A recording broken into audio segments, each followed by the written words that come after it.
Tubuhku sudah tak sama seperti dulu. Setelah melahirkan, lekuk ini berubah. Dada tak lagi kencang, perut tak lagi rata. Tapi cinta seharusnya tak menilai bentuk, bukan? Tapi Arto, lelaki itu mencintai dengan matanya, dan ia memelukku. Lestari menyentuh garis stretch mark di pinggangnya. Dari balik pintu, terdengar desahan samar, suara ranjang yang berderak pelan. Wajah Lestari mulai berubah. Arto duduk berhadapan dengan Angel, rekan kerja. Angel tertawa kecil, kakinya menyentuh lutut Arto di bawah meja. Angel, gadis muda di kantornya, bibirnya seperti selalu basah.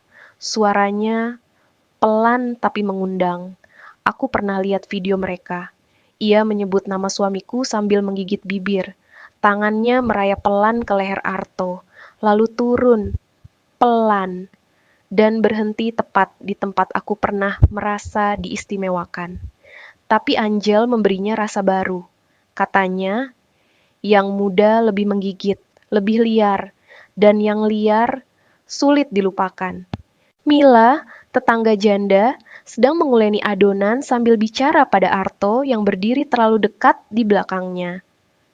Mila, janda satu anak, tubuhnya matang tapi lentur. Kalau bicara, selalu dengan mata sedikit mendongak, bibir sedikit terbuka.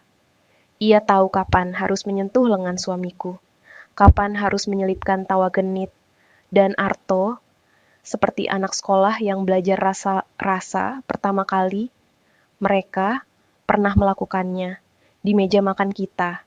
Aku tahu, karena noda lipstik itu tak pernah aku pakai. Lestari berdiri di shower, air mengalir pelan. Matanya kosong, tubuhnya basah. Tangan menyentuh lehernya sendiri. Tubuhku dulu membuatnya memejam dengan satu ciuman. Sekarang, ia hanya melihatku sebagai ibu dari anaknya. Tidak lebih. Mereka bilang, beda bentuk, beda rasa. Tapi, tak ada yang bilang kalau rasa yang lama bisa dibuang semudah itu. Arto masuk kamar tak bicara. Ia langsung tidur membelakangi Lestari. Ia tidur tenang setelah menikmati tubuh orang lain. Sementara aku terjaga, memikirkan bentuk tubuhku yang tak lagi jadi pilihannya. Lestari menyiapkan makan siang. Arto pulang tanpa bicara. Mila muncul dari balik pagar membawa sayur. Dia datang seperti biasa. Membawa sayur, membawa senyum, membawa aroma tubuh yang tak pernah tercium dari dapur. Aku bisa cium mereka. Bahkan sebelum mereka saling menyentuh, ada arus listrik yang menyala di antara kedipan mata dan tawa kecil mereka. Mila tahu cara menggoda tanpa disentuh. Dan Arto, ia membalas tanpa suara. Arto dan Mila saling tatap, Mila menyentuh punggung Arto sesaat sambil pamit. Kembali ke Angel, Arto dan Angel di dalam mobil, di parkiran kantor. Lampu kabin mobil padam, hanya lampu jalan samar. Dulu Arto pernah berkata, tubuhku seperti rumah. Tapi sekarang, ia lebih suka berkunjung ke kamar kos yang sempit tapi panas. Angel suka naik ke atas, posisi kendali.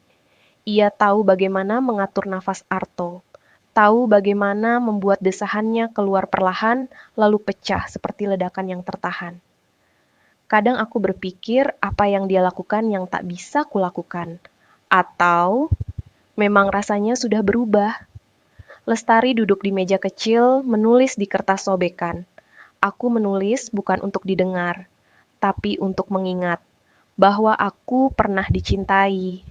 Dan sekarang, aku hanya dihargai sebagai pengasuh, bukan pasangan. Mertua datang ke rumah. Suasana tegang. Lestari hanya menyajikan teh tanpa bicara. Arto gugup. Mertua memandang Lestari tajam, seolah tahu semuanya. Mereka tahu. Tapi mereka lebih takut pada aib daripada pada luka yang kupendam. Mereka bilang sabar. Tapi siapa yang peduli kalau aku diam, bukan karena sabar, tapi karena hancur. Lestari mengikuti Arto diam-diam malam itu. Ia melihat Arto masuk ke rumah Mila. Aku sudah tahu, tapi melihat dengan mata kepala sendiri, Rasanya seperti ditampar oleh wajah yang dulu kupeluk setiap malam. Dari balik jendela, aku lihat tangannya menyentuh Mila, sama seperti dulu menyentuhku. Tapi tak ada cinta di situ, hanya nafsu yang lapar. Lestari meletakkan surat di meja makan. Tak ada teriakan, tak ada air mata. Arto membaca dalam diam. Untuk Arto, aku bukan benda yang kau pakai ketika kau bosan mencari. Aku bukan rasa yang kau cicip, lalu kau buang ketika sudah kenyang. Aku pernah menjadi rumahmu, tapi kau jadikan aku bangunan kosong tanpa lampu. Aku pergi, karena aku ingin jadi manusia, bukan pilihan. Arto berdiri di depan rumah kosong. Mila pindah. Angel resign dari kantor. Lestari pergi tanpa jejak, hanya meninggalkan bekas lekuk di kasur yang dingin. Beda bentuk, beda rasa, katanya. Tapi sekarang aku tahu, bukan bentukku yang berubah, bukan rasaku yang pudar, tapi kesetiaanmu yang hilang. Dan rasa yang lahir dari pengkhianatan tak pernah benar-benar bisa ditelan.